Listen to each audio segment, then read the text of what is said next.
New York. While declaring the opioid crisis a national public health emergency Thursday, President Donald Trump said nobody has seen anything like what's going on now.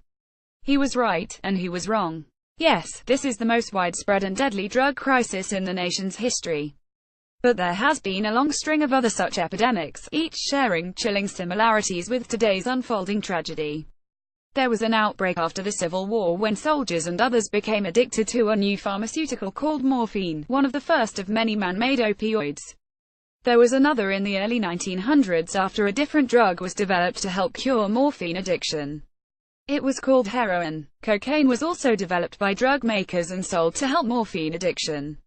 It cleared nasal passages, too, and became the official remedy of the High Fever Association. In 1910, President William H. Taft told Congress that cocaine was the most serious drug problem the nation had ever faced. Over the next century, abuse outbreaks of cocaine, heroin, and other drugs like methamphetamine, marketed as a diet drug, would emerge and then fall back. There are one or two or three wolves ahead of the pack that seem to be the most pressing threat, the jaws closest to you, said David Courtwright, a University of North Florida historian who has written books on U.S. drug epidemics. But there's always a pack. The history is that the lead wolves keep shifting. Trump vowed in his recent remarks, "We will free our nation from the terrible affliction of drug abuse." But the grim reality is that these drugs never disappear completely once they've emerged.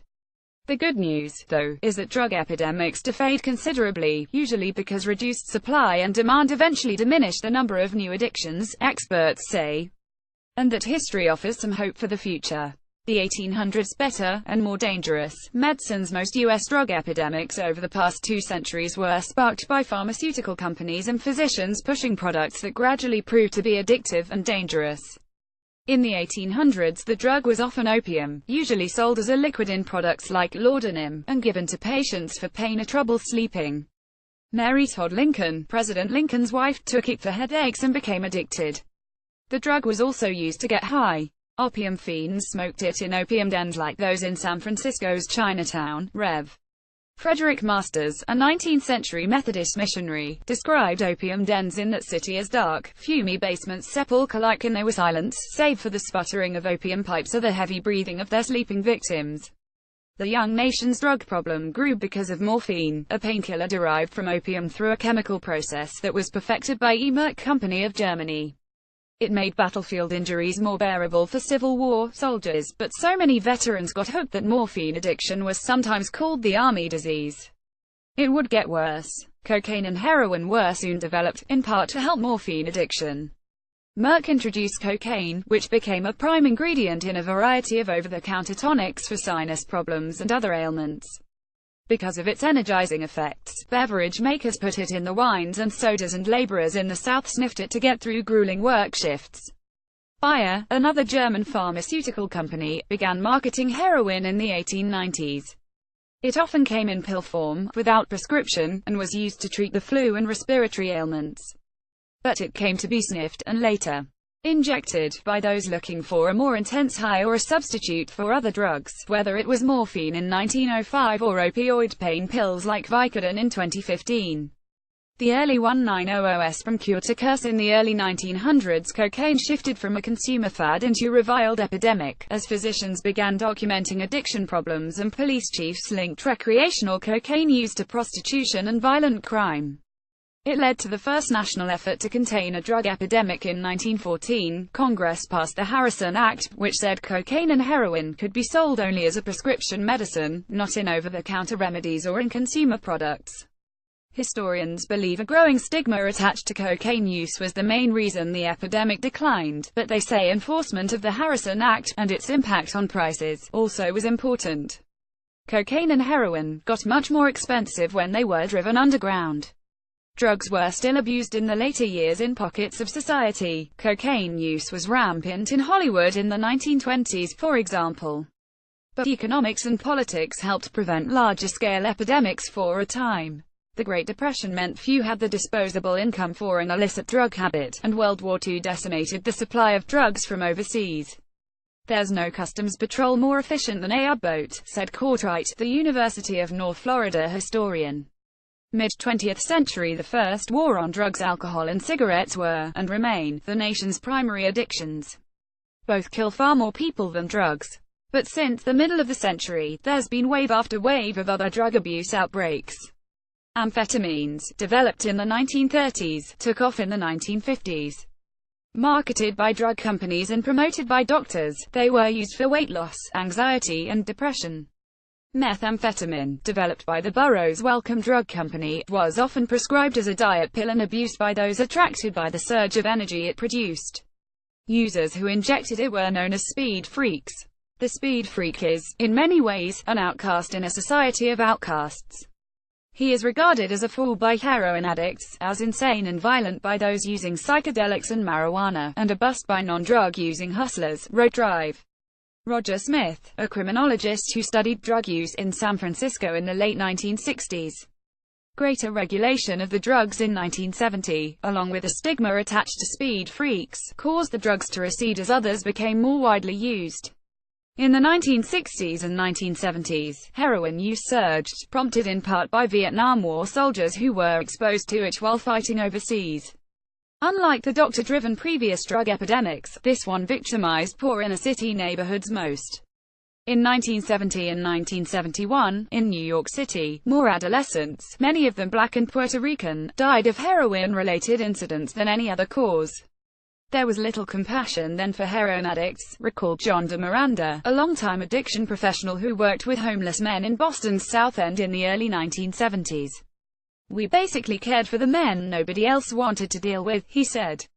President Richard Nixon's 1971 War on Drugs declaration kicked off a long period of attacking the drug problem with beefed-up law enforcement and tougher sentences for users and dealers. The approach did cut down foreign shipments of heroin and marijuana, but those successes were temporary and many historians argue Nixon's war ultimately was a losing effort.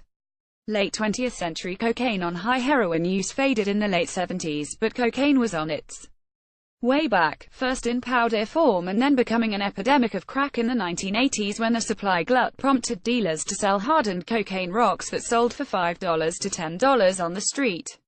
Many young thrill-seekers, wary of heroin and needles, thought crack was less dangerous because it was smoked like marijuana.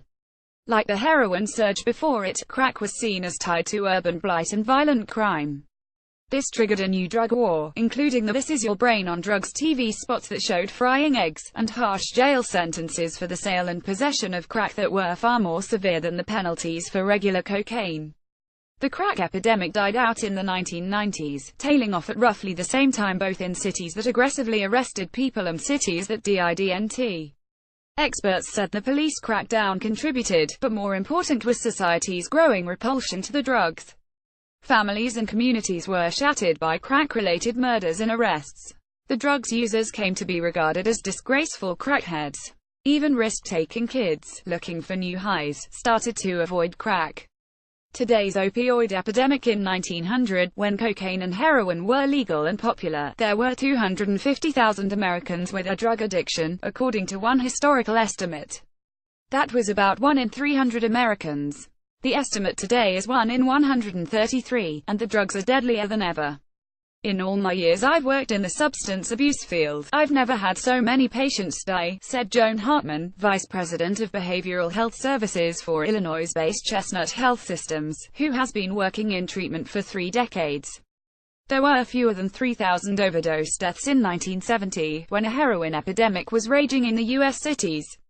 There were fewer than 5,000 recorded in 1988, around the height of the crack epidemic.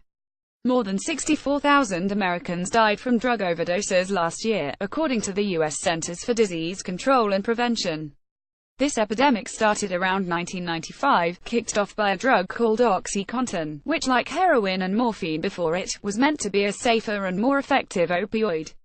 OxyContin and competitor drugs were designed to release the medication slowly over long periods of time, making them supposedly safe and effective enough to use for months to treat chronic pain. But patients found themselves hooked and wanting more, and drug abusers found they could crush the tablets and snort or inject them, steering the drug to the blood much more quickly. Aggressive marketing and distribution pushed hundreds of millions of pills into communities. Then, more and more addicts turn to cheaper alternatives, bought illegally, like heroin and fentanyl, an opioid medication developed to treat intense, end-of-life pain in cancer patients that is 50 to 100 times more powerful than morphine. It's a very complex epidemic that is nowhere close to being over, said Dr. Anne Shuchat, the CDC's principal deputy director, in an interview earlier this year. Lessons of the past. What has worked for previous epidemics? The supply is often reduced by a combination of regulations, law enforcement, and economics. And historians say that demand slows when drug users became so outcast that even those looking for a risky thrill or a way to escape began to stay away. Past epidemics have also shown what doesn't work. Many experts, including some in law enforcement, say that arresting users and dealers does not seem to slow epidemics.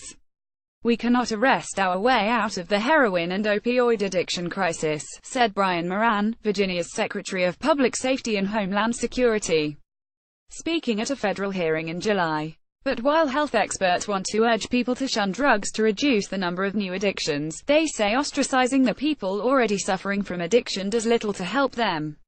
It may even impede attempts to get people into treatment, Hartman said. Health officials are fighting the current epidemic on three fronts: preventing overdose deaths, helping people recover from addiction, and preventing new addictions. There appears to be some success on the first front. The number of new addictions may be receding.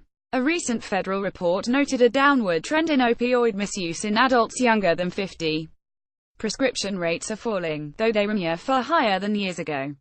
And according to a closely watched University of Michigan study of adolescents, use of the opioids OxyContin and Vicodin has been low and falling for several years. In 2016, heroin use was the lowest in the survey's 41-year history. I suspect we may be past the peak of the epidemic, at least in terms of initiation, said Jonathan Calkins, a drug policy scholar at Carnegie Mellon University. The other two fronts, preventing deaths and treating addiction, are not so promising, despite more attention and money flowing to programs. Deaths are still rising, and University of Pittsburgh researchers estimate as many as 300,000 will die from overdoses over the next 5 years. Honestly, we're at a point where the horses are out of the barn after the gate has closed, said Dan Werb, an expert at the University of California, San Diego. I'm not optimistic about the capacity of our classic approaches to rein this in.